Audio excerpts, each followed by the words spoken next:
যারা পুত্র সন্তান লাভ করতে চান বা যারা পুত্র বা কন্যা যে কোনো প্রকার সন্তান লাভ করতে চান সেক্ষেত্রে আপনারা নির্জলা উপবাস পালন করবেন এই পুত্রদা একাদশীতে। স্বামী স্ত্রী উভয় মিলে বিশেষ পূজা প্রার্থনা করবেন ভগবান শ্রী বিষ্ণুদেবের চরণে। 108 জোড়া তুলসী পত্র অর্পণ করবেন। হরে কৃষ্ণ। পুত্রদা একাদশী ব্রত কবে পালন করতে হবে? 21 জানুয়ারি 2024 খ্রিস্টাব্দ রবিবারে পালন করতে হবে পুত্রদা একাদশী ব্রত। পৌষ মাসের শুক্লপক্ষের একাদশী ব্রত পুত্রদা একাদশী ব্রত পালন করতে হবে 21 জানুয়ারি 2024 খ্রিস্টাব্দ রবিবার। তবে শুধুমাত্র আমেরিকার ওয়াশিংটন স্টেট প্রদেশে ব্রত পালন করতে হবে 20 জানুয়ারি এবং কানাডার অ্যালবার্টা এবং ব্রিটিশ কলাম্বিয়ার এই দুটি প্রদেশে ব্রত পালন করতে হবে 20 জানুয়ারি। এই তিনটি স্থানে ব্রত পালন করতে হবে 20 জানুয়ারি এবং নিউজিল্যান্ডে ব্রত পালন করতে হবে 22 জানুয়ারি।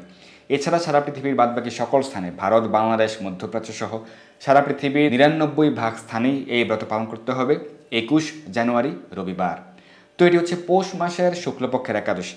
অনেকের ধারণা মাঘ মাস চলে এসেছে। হ্যাঁ, সূর্য সিদ্ধান্ত অনুযায়ী মাঘ মাস চলে এসেছে, কিন্তু সঠিক শাস্ত্র সিদ্ধান্ত বা চান্দ্র সিদ্ধান্ত চান্দ্রপঞ্জিকা অনুযায়ী এটি হচ্ছে পৌষ মাসের শুক্লপক্ষের একাদশী। পৌষ মাস চলছে পুষ্যা নক্ষত্রে, পুষ্যা পূর্ণিমায় পৌষ মাস সমাপ্ত হবে চান্দ্রপঞ্জিকা অনুযায়ী। যেহেতু শাস্ত্রীয় সকল সিদ্ধান্ত, সকল ব্রত, পূজা পার্বণ অনুষ্ঠিত হয়, পালিত হয় চান্দ্রপঞ্জিকা অনুযায়ী, তাই হচ্ছে এই ব্রত পালিত হচ্ছে চান্দ্রপঞ্জিকা অনুযায়ী।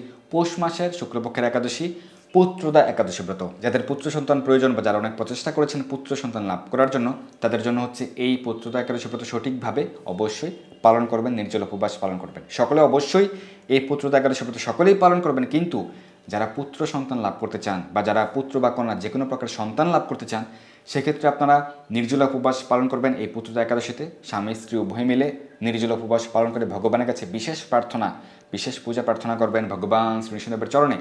108 জোড়া তুলসী পত্র অর্পণ করবেন স্বামী স্ত্রী উভয় মিলে। 108 জোড়া, দুইজনে 108 জোড়া, 108 জোড়া 216 জোড়া তুলসী পত্র অর্পণ করতে পারেন। একাদশীর আগের দিন বেশি করে তুলসীপত্র চয়ন করে রেখে দিবেন, তাহলে নিরাপদে আপনি তুলসীপত্র ভগবানের চরণে অর্পণ করতে পারবেন। কারণ অনেক একাদশীতে দ্বাদশী যুক্ত হয়, আবার দ্বাদশীতে হচ্ছে তুলসীপত্র চয়ন নিষেধ।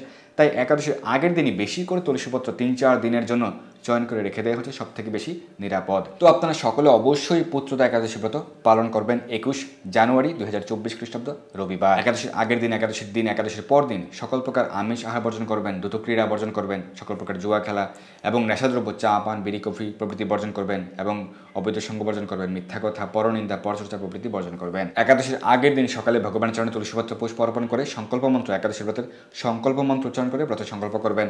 একাদশীর আগের দিন রাত্র 11টা 11:30টার মধ্যে অন্নপ্রসাদ গ্রহণ করে, অন্ন বা রুটি প্রসাদ গ্রহণ করে দন্ত মার্জন করে নেবেন। একাদশীর দিন সারাদিন রাত্রি উপবাস। এক্ষেত্রে যারা নির্জল উপবাস পালন করতে সক্ষম সেটি সর্বোত্তম। যদি আপনি নির্জল উপবাস পালন করতে না পারেন তাহলে আপনি ফলমূল গ্রহণ করে প্রতিটি একাদশী ব্রতই পালন করতে পারবেন। প্রত্যেকটি একাদশী ব্রতে কী গ্রহণ করতে পারবেন? ফল, জল, দুধ, কাজু বাদাম, কাঠবাদাম, বাদাম সেদ্ধ, বাদাম ভাজা, আলু সেদ্ধ, মিষ্টি আলু সেদ্ধ, আলু কুমড়া সবজি, আলু বাদাম ভুনা, সাবুদানা ফ্রাই, সাবুদানার পায়েস, আলুর পায়েস, আলুর চিপস প্রভৃতি গ্রহণ করতে পারবেন।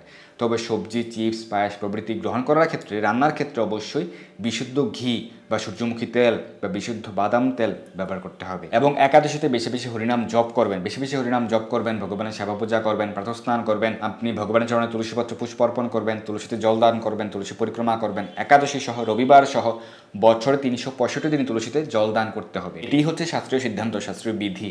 যারা একাদশীতেও তুলসীতে জল দান করেন, তুলসী রোপণ করেন, তারা ভগবত ধাম প্রাপ্ত হন। এই সিদ্ধান্ত শাস্ত্রে রয়েছে। তাই একাদশী সহ রবিবার সহ প্রতিদিনই তুলসীতে জল দান করবেন, তুলসী মহারানীর সেবা পূজা, তুলসী আরতি, তুলসী পরিক্রমা প্রতিদিন করবেন। তুলসীপত্র চয়ন করার ক্ষেত্রে কিছু বিধিনিষেধ রয়েছে। তো একাদশীতে একাদশী ব্রত পালন করে 21 জানুয়ারি ব্রত পালন করে পরদিন অর্থাৎ একাদশীর পরদিন সকালে পারণের নির্দিষ্ট সময়ের মধ্যে, সেই সময়ের মধ্যে অন্ন বা রুটি বা ছাতু বা মুড়ি বা যে কোনো প্রকার অবিশ্বাস্য গ্রহণ করে আপনি ব্রত সমাপন বা ব্রতের পালন করবেন, একাদশী পালন মন্ত্র উচ্চারণ করে, মহাপ্রসাদ মন্ত্র উচ্চারণ করে।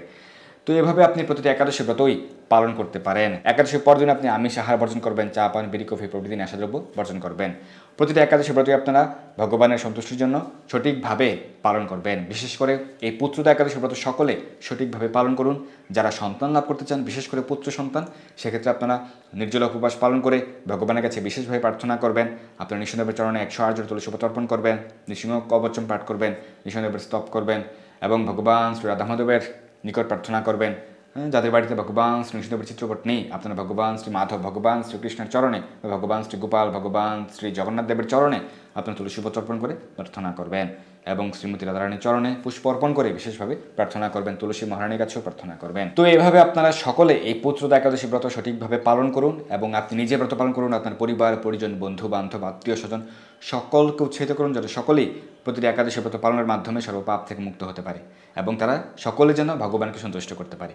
তাই যেহেতু প্রত্যেক মানুষের প্রতিটি একাদশী ব্রত পালন করতে হবে, তাই আপনারা সকলেই প্রতিটি একাদশী ব্রত পালন করুন এবং এই পুত্রদা একাদশী ব্রত আপনি যে স্থানে রয়েছেন সেই স্থানের সময় অনুযায়ী সঠিকভাবে ব্রতের পালন করবেন, সঠিকভাবে ব্রত পালন করুন। ধন্যবাদ সবাইকে। হরে কৃষ্ণ।